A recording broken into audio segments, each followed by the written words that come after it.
ഹിമകുന്ദമൃണാളാഭം ദൈത്യാനാം പരമം ഗുരും സർവശാസ്ത്രപ്രവക്താരം ഭാർഗവം പ്രണമാമ്യഹം. നമസ്തേ പ്രിയമുള്ള പ്രേക്ഷകരെ, നമ്മിവിടെ ചർച്ച ചെയ്യുന്നു ശുക്രൻ്റെ രാശിചാരം. ശുക്രൻ ഇടവൻ രാശിയിലേക്ക് പ്രവേശിച്ചു. കേവലം 15 ദിവസം മാത്രമാണ് ശുക്രൻ ഇടവൻ രാശിയിൽ നിൽക്കുന്നത്. പക്ഷേ ഈ രാശിയുടെ ഒരു പ്രത്യേകത, ശുക്രൻ നിൽക്കുന്നത് സ്വന്തം ക്ഷേത്രത്തിലാണ്. ഇടവം സ്വന്തം ക്ഷേത്രമാകുന്നു ശുക്രൻ്റെ. ഇടവവും തുലാം രാശിയുമാണ് ശുക്രൻ്റെ സ്വന്തം രാശികൾ.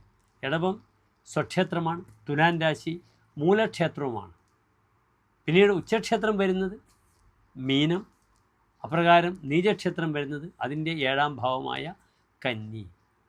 ശുക്രനെ കൊണ്ടാണ് നാം ഭൗതിക സുഖവുമായി ബന്ധപ്പെടുന്ന എല്ലാ വിഷയങ്ങളും ചിന്തിക്കുന്നത്. It is A material planet. ഭൗതിക സുഖവുമായി ബന്ധപ്പെടുന്ന, അത് വിവാഹ വിഷയമായ പ്രണയ വിഷയമായാലും അപ്രകാരം തന്നെ ആഭരണങ്ങൾ, വാഹനം, നല്ല ഫർണിച്ചറുകൾ, വീട് വൃത്തിയാക്കൽ, വീടിന് പെയിൻ്റ് അടിക്കൽ, പുതിയ ഭൂമി വാങ്ങി വീട് വെക്കുക, ഇതൊക്കെ തന്നെ ശുക്രൻ്റെ ധർമ്മമാണ്. ഓൾഡ് വൈൻ ന്യൂ ബോട്ടിൽ, ഇതൊക്കെ ശുക്രനെ കൊണ്ടാണ് പറയുക. പഴയത് എടുത്ത് പുതുക്കി നന്നാക്കുക, ഇതൊക്കെ ശുക്രൻ്റെ ധർമ്മമാകുന്നു.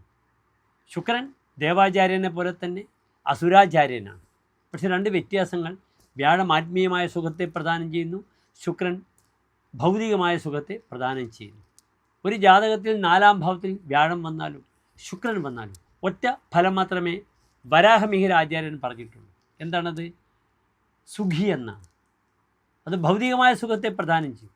400-ൽ താഴെ ശ്ലോകങ്ങൾ കൊണ്ട് ലോകത്തിലെ എല്ലാ സംഭവങ്ങളും വരാഹമിഹിര ആചാര്യൻ ഉൾക്കൊള്ളിച്ചു കഴിഞ്ഞു. സ്വൽപ്പം വൃത്തവിചിത്രം അർത്ഥബഹുളം ശാസ്ത്രപ്ലവം പ്രാരഭേ. ഞാനിതാ ശാസ്ത്രമാകുന്ന ഒരു തോണി നിങ്ങൾക്ക് സമ്മാനിക്കുന്നു. അത് സ്വൽപ്പമാണ്, വൃത്തവിചിത്രമാണ്, ധാരാളം വൃത്തങ്ങളുണ്ട്. അർത്ഥബഹുളം, ധാരാളം അർത്ഥങ്ങളുണ്ട്. അതുകൊണ്ടാണ് 4ാം ഭാവത്തിൽ വ്യാഴം വന്നാലും ശുക്രൻ വന്നാലും സുഖി എന്ന ഫലം വരാഹമിഹിര ആചാര്യൻ പറഞ്ഞിരിക്കുന്നത്. ഇയാൾ സുഖത്തോടു കൂടിയിരിക്കും. 4ാം ഭാവം സുഖഭാവമാണ്. അതിനാൽ ഭൗതികമായ സുഖം ശുക്രനും ആത്മീയമായ സുഖം വ്യാഴവും നൽകും. ഏതായാലും നമുക്ക് ശുക്രൻ്റെ ഈ ചാരവശാലുള്ള രാശി മാറ്റം, ഇടവൻ രാശിയിൽ ഏതെല്ലാം രാശിക്കാർക്ക് ശുഭാശുഭങ്ങളെ പ്രദാനം ചെയ്യുന്നെന്ന വിഷയം നമുക്ക് ചർച്ച ചെയ്യാം. ഈ ശുക്രൻ്റെ ആശ്രയഫലം എൻ്റെ പ്രിയപ്പെട്ട പ്രേക്ഷകർ ശ്രദ്ധിക്കണം. ഇടവൻ രാശിയിൽ ശുക്രൻ നിൽക്കുമ്പോൾ നല്ല ആശ്രയഫലമാണ് വരാഹമിഹിര ആചാര്യൻ പറഞ്ഞിരിക്കുന്നത്. സുബലമധിതനോ നരേന്ദ്രപൂജ്യ സ്വജന വിഭവ പ്രതിത അഭയ സിതേ സ്വേ.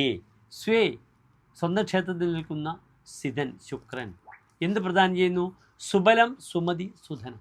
നല്ല ബുദ്ധി, നല്ല ബലം, നല്ല ധനത്തെ പ്രദാനം ചെയ്യുന്നു. നരേന്ദ്രപൂജ്യ, രാജാവ് ബഹുമാനിക്കും, അധികാരിയുടെ പ്രിയത്തിന് പാത്രമാകും. സ്വജന വിഭുഹു, സ്വന്തം ആളുകളുടെ ഇടയിൽ തനിക്ക് മേധാവിത്വം വരും. അത്ര നല്ലൊരു ഫലമാണ് പറഞ്ഞിരിക്കുന്നത്. അതിനാൽ ഈ ശുക്രൻ നന്മകൾ പ്രദാനം ചെയ്യട്ടെ എന്ന് ഞാൻ പ്രാർത്ഥിക്കുന്നു. ശുക്രൻ മേടമാസം 30-ാം തീയതി, അതായത് മെയ് 14-ാം തീയതിയാണ് മിഥുനത്തിലേക്ക് ചാരവശാൽ പകർന്നു പോകുന്നത്. അതുവരെ ഈ ശുക്രൻ്റെ ഫലമാണ് നാം ചർച്ച ചെയ്യുന്നത്. പ്രിയമുള്ള പ്രേക്ഷകർ ശ്രദ്ധിക്കുക.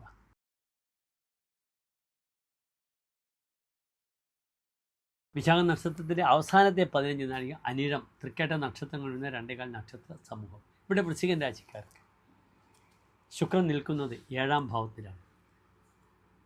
7ാം ഭാവം നല്ലൊരു ഭാവമാണ്. സ്വന്തം ക്ഷേത്രത്തിൽ ബലവാനായി നിൽക്കുന്ന ശുക്രനാണ്. അതിനാൽ വിവാഹ തീരുമാനങ്ങളാകാം, യാത്രയാകാം, ഇതിലൊക്കെ വളരെ അനുകൂലമായ തീരുമാനങ്ങൾ വൃശ്ചികൻ രാശിക്കാർക്ക് വരും. ഇവിടെ പലപ്പോഴും സാമ്പത്തികമായ പ്രയാസങ്ങളാണ് തനിക്ക് ഉണ്ടാവുക. കാരണം വൃശ്ചികൻ രാശിക്കാർക്ക് വ്യാഴം അഷ്ടമത്തിലാണ്. ഇവരുടെ കുടുംബവുമായി ബന്ധപ്പെടുന്ന വിഷയം, ധനം, സന്താനങ്ങൾ, ഇവർക്കൊക്കെ വേണ്ടി ധാരാളം കാശ് മുടക്കി താൻ കടക്കാരനാവും. മക്കൾക്ക് വേണ്ടി ലോൺ എടുത്ത് ലോൺ അടക്കാൻ പറ്റാത്ത അവസ്ഥ തനിക്ക് വരും. ഇതൊക്കെ സംഭവിക്കും വൃശ്ചികൻ രാശിക്കാർക്ക്. അതിന് പുറമെ അനാവശ്യമായ വാക്കുകളിലൂടെ തനിക്ക് പ്രയാസങ്ങൾ വരും. ഇത് എത്ര സമയം വരെയുണ്ട് വൃശ്ചികൻ രാശിക്കാർക്ക്? വ്യാഴം 8ാം ഭാവത്തിൽ നിന്ന് നിങ്ങൾ അറിയണം. ജൂൺ 1-ന് വ്യാഴം മാറും. പക്ഷെ അതിനു മുമ്പ് ഈ ശുക്രൻ 7ാം ഭാവത്തിൽ നിൽക്കുന്നുണ്ട്. പല കാര്യങ്ങൾക്കും നല്ലൊരു തീരുമാനങ്ങൾ എടുത്ത് മുന്നോട്ട് കുതിക്കണം വൃശ്ചികൻ രാശിക്കാർ. മെയ് 15-ന് മുമ്പേ തൻ്റെ തീരുമാനങ്ങളൊക്കെ ഉണ്ടാവുക. ജൂൺ 1 വ്യാഴം 9-ൽ വരുമ്പോൾ അതൊക്കെ വളരെ അനുകൂലമായി വരുന്നതാണ്. കളത്രേ കളത്ര സുഗന്ധോ കളത്തൾ കളത്തൊന്തു ശുക്തേ ഭവിത് വീരഗർഭം. പലപ്പോഴും പ്രിയ കലഹ അസ്തഗതേ സുരദേപ്സു. 7-ാം ഭാവത്തിൽ ശുക്രൻ വരുമ്പോൾ തനിക്ക് പലപ്പോഴും ആവേശം സ്ത്രീയോട് തോന്നും, ഭാര്യയോട് തോന്നും. പ്രിയ കലഹ, പ്രിയയുമായിട്ട് കലഹിക്കുകയും ചെയ്യും. പലപ്പോഴും ശുക്രൻ കാമുകൻ്റെ ധർമ്മം നിർവഹിക്കുന്ന ഗ്രഹമാണ്. അനാവശ്യമായ ചില സൗഹൃദങ്ങൾ, സ്ത്രീ സൗഹൃദങ്ങൾ വന്ന് ദാമ്പത്യത്തിന് ബുദ്ധിമുട്ടില്ലാതെ നോക്കണം. കഴിഞ്ഞ ദിവസങ്ങൾ, ഇത്രയും ദിവസം ശുക്രൻ 6-ലായിരുന്നു. ദാമ്പത്യത്തിൻ്റെ ക്ലേശങ്ങൾ ഉണ്ടാക്കിയ ശുക്രനാണ്.